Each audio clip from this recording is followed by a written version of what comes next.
A groundbreaking study challenges conventional wisdom, asserting that the universe is 27 billion years old and dark matter doesn't exist. Let's dive into the details and explore the implications of this controversial theory. At first glance, the universe seems straightforward. Stars, gas, dust, and gravity holding it all together. However, upon closer inspection, the picture becomes much more complex. For decades, scientists have believed that most of the universe consists of invisible components, dark matter and dark energy, alongside ordinary matter. This concept has shaped textbooks, guided space missions, and influenced our understanding of the cosmos. Yet it has also raised questions that have remained unresolved, primarily because dark matter and dark energy have never been directly observed. Rajendra Gupta, a physics professor at the University of Ottawa, has taken a fresh perspective on these unresolved issues, proposing a model that reimagines the universe without dark matter or dark energy.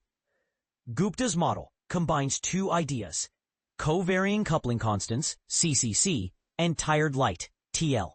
CCC questions whether the fundamental constants of nature, such as force strengths or the speed of light, might vary across time or space. If true, this would significantly alter our calculations of the universe's evolution. TL offers an alternative explanation for the redshift observed in distant galaxies.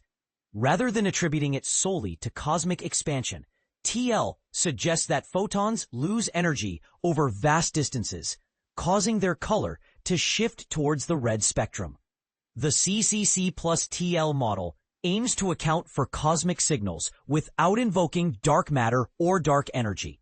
Gupta asserts that if the forces of nature weaken over time, there's no need for dark energy to explain the universe's accelerating expansion. According to Gupta, major observations can be explained without dark matter by allowing constants to vary and acknowledging that light loses a small amount of energy during its long journey through space. Redshifts play a crucial role in Gupta's analysis. By comparing the distribution of galaxies at low redshift with patterns from the early universe at high redshift, Gupta claims that these signals align under the CCC+TL approach, eliminating the need for dark matter in the equations. If Gupta's theory holds up to scrutiny, it could revolutionize our understanding of the cosmos. The CCC+TL model would provide new insights into the cosmic microwave background, the formation and growth of galaxies, and the bending of light on its journey to our telescopes. However, Gupta's theory faces significant challenges. Specific predictions need to be made and tested against observations, including galaxy rotation profiles, gravitational lensing maps, the cosmic microwave background, and the clustering of galaxies across vast distances.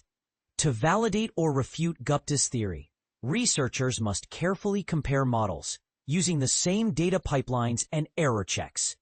If the CCC+TL model consistently matches observations, interest will grow.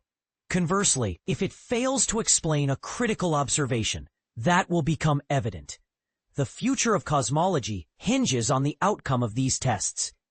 Gupta's study presents a bold alternative to the prevailing paradigm, suggesting a universe where constants can change, light can lose energy over great distances, and neither dark matter nor dark energy are required. The study's conclusions will be confirmed or refuted by measurements. This is how science progresses, through observations and models that either fit or fail. Stay tuned for updates as researchers continue to investigate this fascinating theory.